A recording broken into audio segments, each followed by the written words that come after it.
Rumah itu seharusnya kosong sejak kakek meninggal. Tapi malam pertama kami kembali. Ediku belang, dia di pangku kakek. Masalahnya, tubuh kakek waktu itu sudah dikubur. Dan yang lebih mengerikan, kami membuka satu kamar yang sejak dulu dikunci dengan rantai. Kamar rahasia kakek dibuka dan jadi mimpi buruk. Namaku Lea. Sampai sekarang, aku masih gak bisa lupa malam pertama kami kembali ke rumah kakek. Bahkan kalau aku lagi sendirian dan suasana tiba-tiba jadi terlalu sunyi, ingatan itu suka muncul lagi begitu saja. Seolah-olah semuanya belum pernah benar-benar berakhir. Rumah itu berdiri di ujung jalan kecil yang jarang dilewati orang. Jalanannya sempit, aspalnya retak di sana-sini. Dan di kanan kirinya cuma ada kebun kosong yang sudah lama gak terurus. Kalau sore menjelang malam, suasana di sana langsung berubah jadi sepi banget. Gak ada suara kendaraan, gak ada orang lewat, cuma suara angin yang kadang terdengar seperti bisikan. Udara di sekitar rumah itu juga aneh, lembab. Bukan cuma dingin biasa, tapi dingin yang terasa nempel di kulit. Bahkan di siang hari pun, rasanya seperti habis hujan. Padahal langit cerah, bau tanah basah selalu tercium, bercampur dengan aroma kayu tua yang sudah lapuk. Cat temboknya sudah banyak yang mengelupas, memperlihatkan lapisan semen kusam di bawahnya. Jendela-jendela kayu terlihat rapuh, dan kalau tertiup angin sedikit saja, langsung berderit panjang. Seperti ada yang sengaja mendorongnya dari luar. Halaman depan dipenuhi rumput liar yang tumbuh tinggi, sampai menutupi jalan setapak menuju pintu. Rasanya seperti rumah itu memang sengaja dibiarkan hidup, sendiri tanpa gangguan manusia. Kami pulang ke sana karena kabar duka. Kakek jatuh sakit secara tiba-tiba. Awalnya cuma lemas. Lalu dalam beberapa hari, kondisinya langsung menurun drastis. Waktu ayah dapat kabar, kami langsung berangkat. Tapi kami tetap terlambat.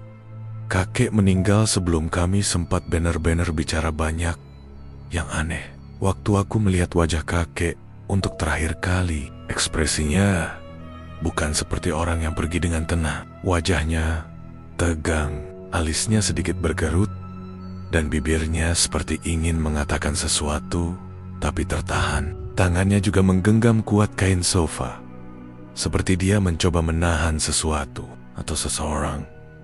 Dan ya, kakek meninggal di sofa itu. Bukan di kamar, bukan di ranjang, tapi di sofa ruang tamu yang sudah lama jadi tempat tidurnya. Sejak kecil, itu yang paling aku ingat dari kakek. Dia nggak pernah tidur di kamar, selalu di ruang tamu. Bahkan saat aku pernah menginap waktu kecil, aku sempat lihat kamarnya rapi, bersih, tapi nggak pernah dipakai. Waktu aku tanya, dia cuma bilang, di sini lebih adem. Padahal, menurutku, ruang tamu itu justru terasa paling dingin di seluruh rumah. Dan ada satu hal lagi yang gak pernah berubah. Kamar di ujung rumah. Kamar itu selalu tertutup rapat. Bukan cuma dikunci biasa, tapi dirantai dan digembok. Rantainya tebal, seperti rantai besi untuk mengikat sesuatu yang besar. Gemboknya juga bukan yang kecil, tapi besar dan berat. Yang bikin makin aneh, di bagian bawah pintu itu selalu ada taburan garam. Gak banyak, tapi cukup jelas terlihat seperti garis tipis yang sengaja dibuat. Waktu kecil, aku pernah nekat nanya, "Kek, itu buat apa?" Kakek yang waktu itu lagi duduk di sofa cuma melirik sebentar, lalu menjawab santai, "Biar kelabang gak keluar." Aku inget banget cara dia ngomong. Santai, terlalu santai, seolah itu hal biasa. Tapi aku tahu itu bukan kelabang. Gak mungkin. Gak ada kelabang yang butuh pintu dirantai dari luar.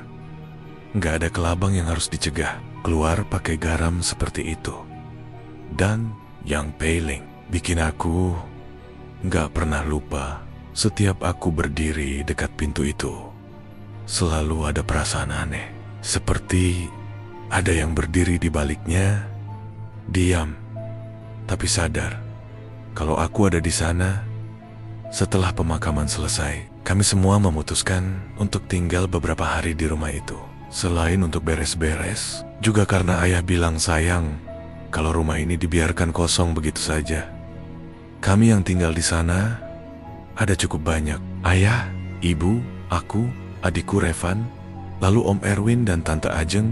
Beberapa saudara juga sempat datang dan menginap. Jadi, rumah itu sebenarnya cukup ramai. Hari pertama masih terasa normal. Kami sibuk bersih-bersih, membuka jendela, menyapu debu, dan mencoba membuat rumah itu terasa hidup lagi. Meski begitu, entah kenapa, suasana di dalam rumah tetap terasa berat. Seperti ada sesuatu yang gak ikut hilang, meskipun lampu dinyalakan, dan suara orang ramai. Malamnya, kami semua tidur lebih cepat karena kelelahan. Aku tidur satu kamar dengan Revan. Awalnya gak ada apa-apa. Sampai tiba-tiba aku terbangun. Tangisan, pelan, tapi jelas Revan. Aku langsung bangun dan melihat ke arahnya. Dia duduk di atas kasur, memeluk lututnya sendiri. Matanya menatap kosong ke arah pintu kamar yang sedikit terbuka. "Kenapa, Van?" tanya aku sambil mendekat dan mengusap kepalanya. Dia gak langsung jawab. Tangannya dingin. Dingin banget, Lea. Suaranya pelan, gemetar. "Tadi, kakek duduk di situ." Dia menunjuk ke arah ruang tamu, tepat di luar kamar kami. Aku langsung merinding. "Jangan ngaco, Van. Kakek kan?" Dia manggil aku, katanya lagi, memotong ucapanku. Pelan, kayak biasanya, aku mencoba menelan rasa takutku. Itu cuma mimpi. Revan menggeleng cepat. "Bukan." Aku bangun, terus lihat dia duduk, terus dia senyum. Napasnya mulai tidak teratur. Terus dia pangku aku. Tapi dingin banget, Le. Dinginnya kayak es. Aku diam, berusaha tetap tenang meskipun bulu kudukku sudah berdiri semua. Aku menariknya pelan, memeluknya, mencoba menenangkan. "Ya, udah. Mungkin kamu kebangun, terus kebayang aja." Tapi dalam hati, aku tahu ada sesuatu yang mulai gak beres. Karena saat itu, aku juga mendengarnya. Suara pelan, sangat pelan, tapi jelas. Seperti sesuatu yang menggaruk permukaan keras. Krek, krek, krek. Aku menoleh perlahan ke arah luar kamar. Suara itu bukan dari ruang tamu, bukan dari jendela, tapi dari arah yang lebih jauh. Dari ujung rumah, dari kamar yang selalu dikunci itu. Dan entah kenapa, malam itu terasa seperti pertama kalinya sesuatu di dalam sana sadar kalau kami sudah kembali. Hari berikutnya, ayah memutuskan sesuatu. "Kita renovasi rumah ini," katanya tegas. Nggak ada yang langsung menyanggah. Mungkin karena semua orang masih kelelahan setelah pemakaman. Atau mungkin karena kami semua ingin percaya kalau rumah itu masih bisa diselamatkan, supaya nggak terus terasa seperti tempat yang ditinggalkan begitu saja, atau tempat yang menyimpan sesuatu yang nggak ingin dilihat. Mungkin niat ayah memang baik, supaya rumah ini bisa dipakai lagi, supaya terlihat lebih hidup, supaya semua kenangan buruk yang melekat bisa ikut hilang bersama debu dan kayu lapuk yang diganti baru. Tapi keputusan itu justru jadi awal dari semuanya. Sejak pagi, beberapa tukang sudah datang. Suara mereka cukup ramai, bercampur dengan bunyi alat-alat yang dibawa masuk. Untuk pertama kalinya sejak kami datang, rumah itu terasa sedikit hidup. Ada percakapan, ada tawa kecil, ada suara langkah kaki yang hilir mudik. Tapi perasaan aneh itu enggak hilang. Seperti tetap ada sesuatu yang memperhatikan dari sudut-sudut gelap. Nggak butuh waktu lama sampai perhatian para tukang itu tertuju ke satu tempat. Kamar di ujung rumah.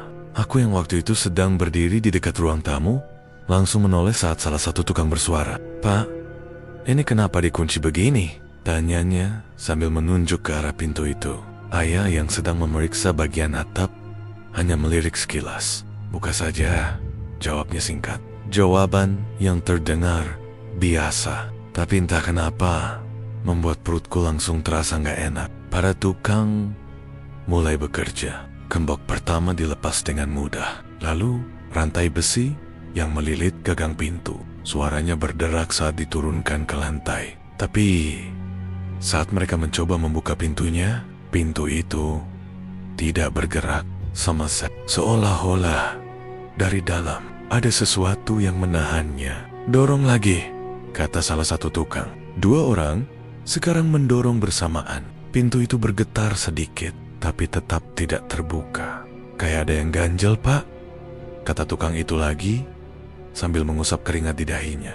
Ayah mulai mendekat. Memangnya di dalam ada apa? Harusnya kosong, Pak. Tapi ini berat banget. Aku berdiri agak jauh, tapi mataku gak bisa lepas dari pintu itu.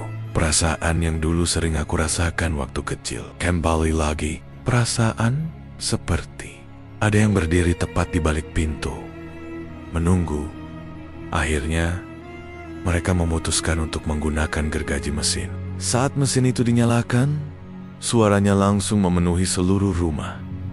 Nyaring kasar menggetarkan udara di sekitarnya. Aku refleks menutup telinga. Gergaji itu mulai membelah kayu pintu. Serbuk kayu beterbangan. Suara gesekan logam dan kayu terdengar seperti jeritan panjang yang dipaksa keluar. Dan entah kenapa, di tengah suara itu, aku merasa seperti mendengar sesuatu yang lain. Seperti suara samar, bisikan, atau mungkin erangan. Aku langsung merinding. Proses itu cukup lama. Pintu itu terasa lebih keras dari yang seharusnya.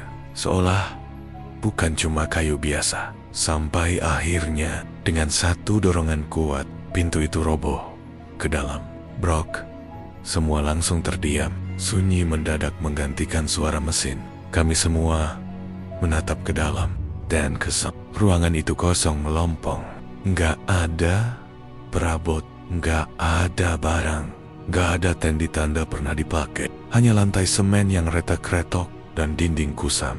Tapi ini bau busuk langsung menyembur keluar dari dalam ruangan. Kuat, menusuk, seperti sesuatu yang sudah lama membusuk, tapi baru sekarang dilepaskan. Beberapa tukang langsung menutup hidung. "Busuk banget, Pak." Ayah juga terlihat sedikit terkejut, tapi dia mencoba tetap tenang. "Ya mungkin udara lama kejebak di dalam," katanya. "Tapi aku tahu itu bukan bau biasa. Itu bukan sekadar ruangan yang lama tertutup. It's a bau yang hidup." Sejak saat itu, semuanya berubah. Malamnya, suara cakaran itu kembali, tapi kali ini lebih jelas. Lebih krek. Seperti ada sesuatu yang menggaruk dinding, atau lantai, atau mencoba keluar. Dan yang paling aneh, suara itu datang dari kamar itu. Padahal sekarang kamar itu sudah terbuka. Nggak ada pintu lagi. Harusnya nggak ada yang tertahan di dalam. Tapi suara itu tetap ada. Yang ada di dalam sana tidak membutuhkan pintu untuk keluar. Revan mulai semakin sering menangis di malam hari. Aku bahkan sudah nggak berani tidur nyenyak. Setiap malam selalu ada saja yang membuatku terbangun. Suara langkah, bisikan, atau perasaan seperti ada yang berdiri di samping kasur. Suatu malam, Revan mengguncang bahuku. "Lea, bangun." Aku membuka mata dengan berat. "Kenapa lagi, Van?" Dia menatapku dengan wajah pucat. "Kasurku penuh." Aku langsung duduk. "Penuh apa?" Dia menelan ludah. "Orang." Napasnya mulai cepat. "Banyak banget." Mereka duduk di atas aku. Aku gak bisa gerak. Aku langsung menariknya ke pelukanku. Tubuhnya dingin, lebih dingin dari biasanya. Aku gak berani melihat ke sekeliling, karena entah kenapa, kalau aku melihat, aku akan bener-bener melihat mereka. Sejak itu, aku gak pernah tidur sendiri lagi. Kami selalu berdekatan, lampu selalu menyala. Tapi, tetap saja, rasa takut itu gak hilang. Suatu sore, kejadian lain terjadi. Tante Ajeng tiba-tiba menjerit dari dapur. Suaranya keras banget, sampai membuat semua orang panik. Kami langsung lari ke sana. Tante Ajeng berdiri di dekat meja, wajahnya pucat. Tangannya gemetar, sambil menunjuk ke arah sudut dapur. Ada orang di situ. Di mana? Tanya ayah cepat. Di situ, tadi ada tua, Bang. Suaranya hampir gak terdengar. Matanya merah. Kami semua melihat ke arah yang dia tunjuk. Kosong. Gak ada siapa-siapa. Tapi ekspresi Tante Ajeng bukan ekspresi orang yang salah lihat. Dia benar-benar melihat sesuatu. Dan aku percaya dia. Karena malam itu aku melihatnya juga.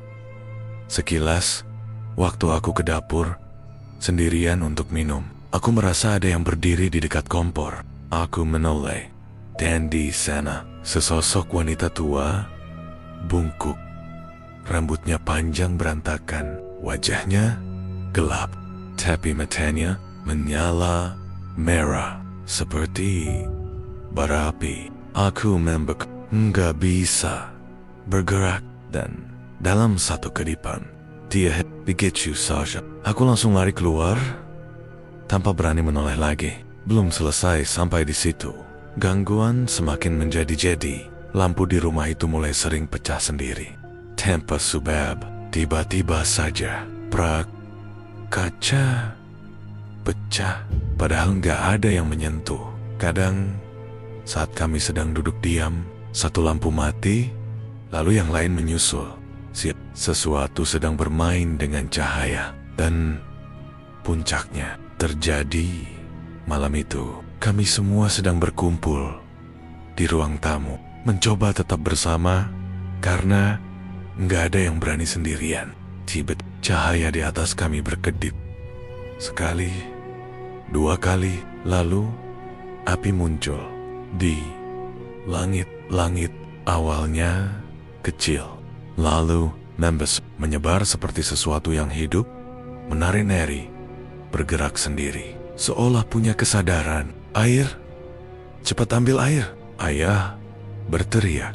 Semua panik. Kami berlari ke sana sini, tapi api itu tidak jatuh, tidak membakar apapun, hanya ada di sana, di atas, seperti ingin menunjukkan sesuatu atau memperingatkan. Saat warga datang karena teriakan kami, api itu hilang begitu saja tanpa sisa. Langit-langit kembali seperti semula. Tidak ada bekas terbakar, tidak ada asap, tidak ada apapun. Seolah semua itu tidak pernah terjadi. Tapi kami semua melihatnya, kami semua merasakannya. Dan saat itu kami akhirnya sadar, Rama itu mulai menolak kami. Kami memang tidak seharusnya kembali ke sana.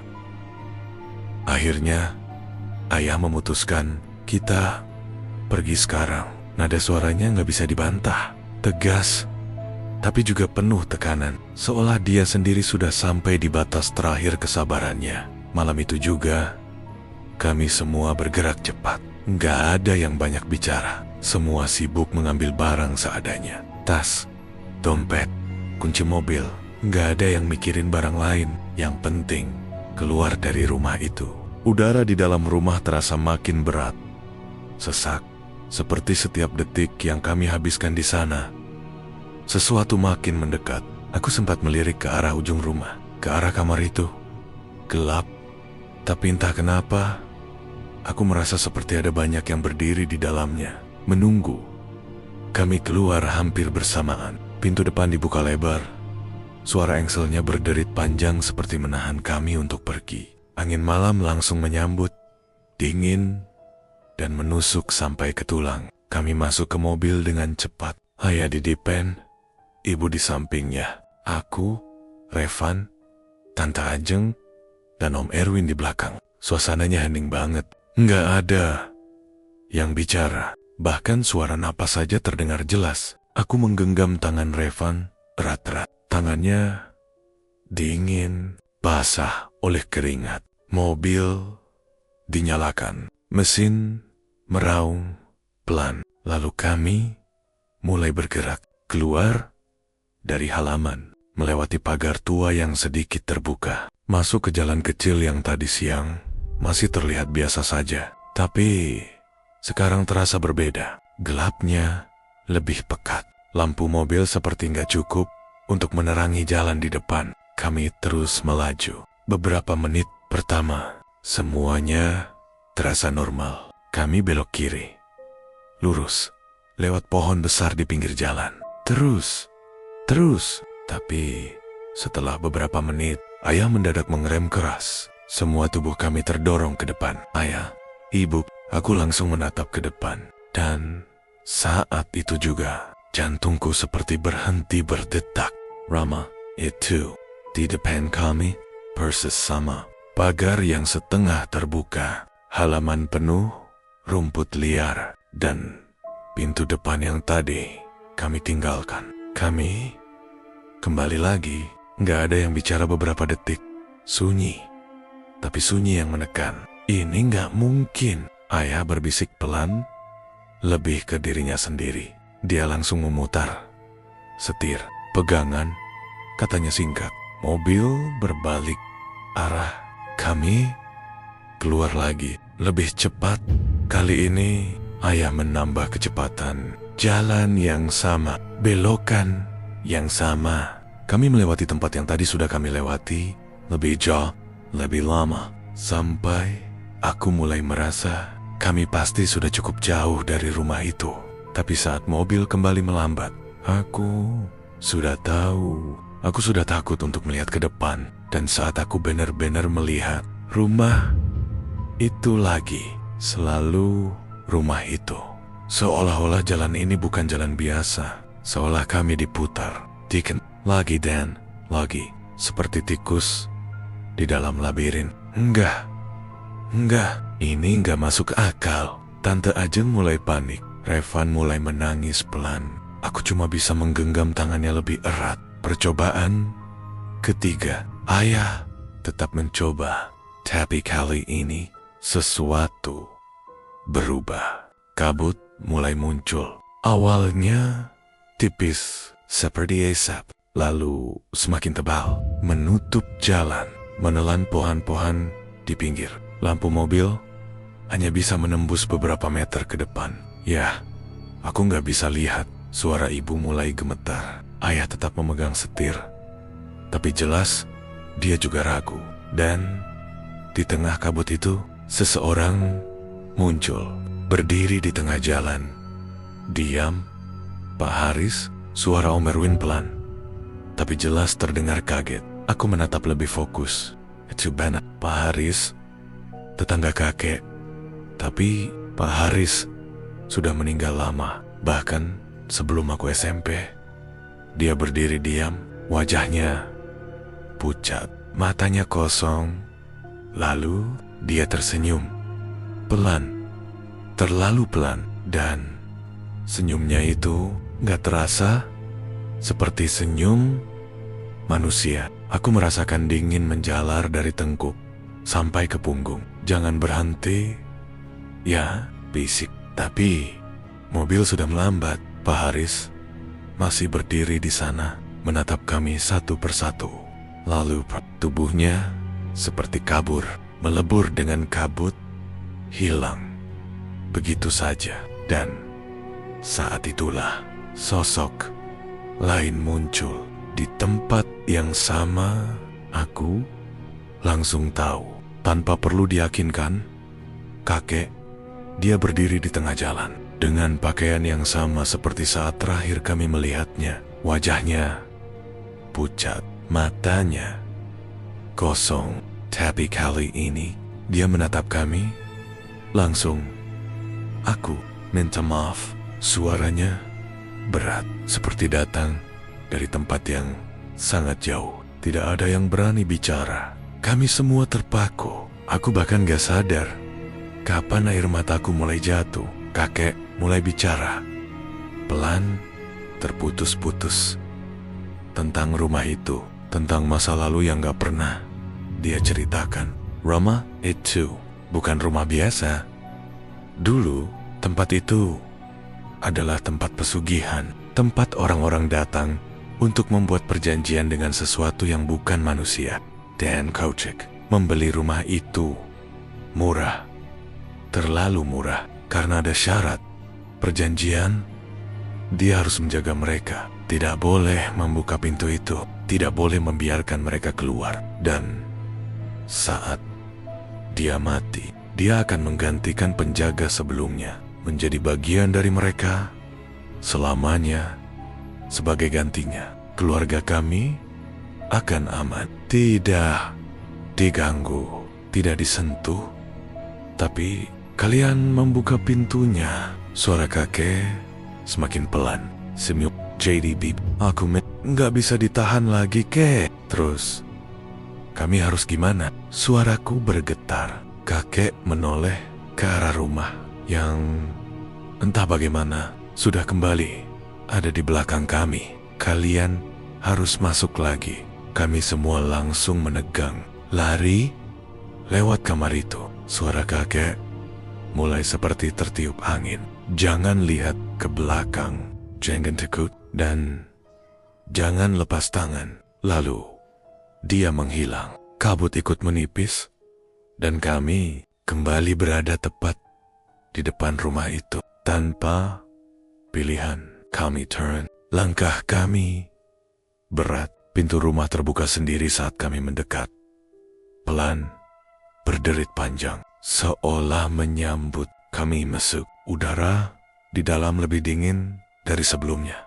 Lebih hidup. Kami berdiri di depan kamar itu. Sekarang tidak ada pintu, tidak ada batas. Hanya gelap dalam, seperti lubang yang menelan cahaya. Dan di dalamnya mata banyak sekali, merah, menyala, menatap kami semua sekaligus. Suara tawa mulai terdengar, pelan, lalu semakin keras.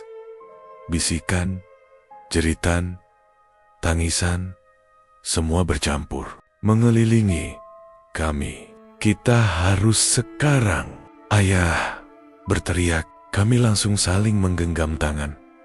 Kuat, sangat kuat. Dan kami berlari masuk ke dalam. Gelap itu langsung menelan kami. Suara-suara makin dekat. Ada yang menarik bajuku kencang. Aku hampir jatuh. Ada yang berbisik di telingaku, menyebut namaku berulang-ulang. Leia. Leia? Suara itu suara Kocek. Tapi aku tahu itu bukan dia. Revenant. Aku menarik tangannya lebih erat. Jangan lepu. Apapun yang terjadi, jangan lepu. Ada sesuatu yang mencoba menarik kami terpisah. Kuat, kasar. Tapi kami terus berlari tanpa melihat ke belakang, tanpa berhenti, sampai semuanya tiba-tiba hilang. Gelap, sunyi, dan hening. Aku terbangun di halaman rumah. Cahaya matahari menyilaukan mataku. Aku terengah-engah, tubuhku lemas. Di sekitarku, semua orang tergeletak. Ayah, Ibu, Revan, Om Erwin, Tante Ajeng, semua selamat. Tapi wajah mereka kosong. Syok. Di depan kami, rumah itu sudah jadi abu, hitam, hangus. Asap masih mengepul pelan. Warga mulai berdatangan. Ada yang bilang korsleting listrik. Ada yang bilang karena instalasi lama. Semua terdengar masuk akal. Tapi kami tahu itu bukan sekadar kebakaran. Itu dari sesuatu yang sudah lama menunggu kami.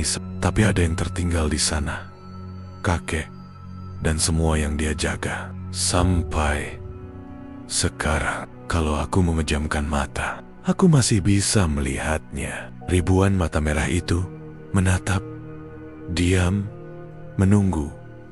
Seolah suatu hari nanti, mereka akan menemukan jalan keluar lagi. Dan cerita pun tamat.